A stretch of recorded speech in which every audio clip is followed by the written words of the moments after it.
Patricia, can you just tell me what you're doing at the moment? I'm the founder of this arts group called Curate, and right now we're working on the project Sir William Leighton's Tears or Lamentations of the Sorrowful Soul, and it's music from 1614. It was a big project. Andrew had wanted to do some music with viol consort, and of course I'm a singer, so I wanted to do some singing as well, and kind of hunted around for some music, and eventually I actually stumbled across Leighton's collected edition.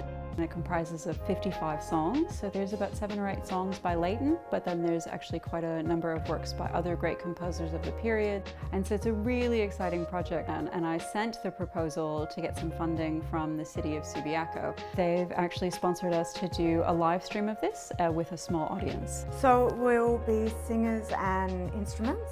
Singers and instruments, so it'll be 8 singers, so soprano, alto, tenor, bass, but not exactly as you know them, and then viol consort as well as a theorbo. So Andrew, tell me a little bit about what you do. I'm a double bass player in the Western Australian Symphony Orchestra. I'm a luthier, I make instruments. I run a viol consort, so I play the viola da gamba. And that's one of my favourite things to do, is to make historically informed instruments and play them in my little consort. Why was it that as a blonde-headed farm boy on a blue tractor, how did you get into music? I heard this recording of the modern jazz quartet playing blues on Bach, and at the moment I heard Percy Heath's double bass, I thought, I want to play one of those.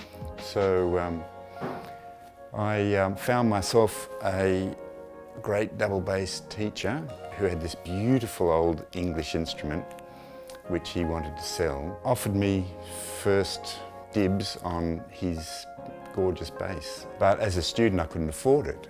So I thought, well, bugger it, I'll make one. That was a long road, but that's where it started.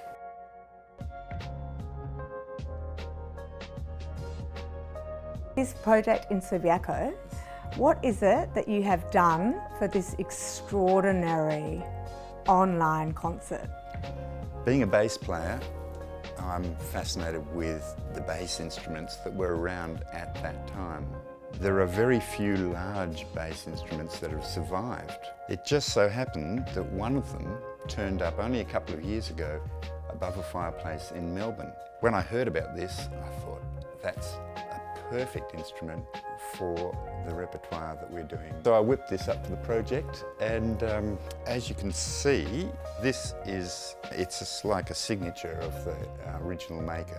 To make this a little bit West Australian, I've used a burl of York gum. The wood I've used is a West Australian timber called woody pear.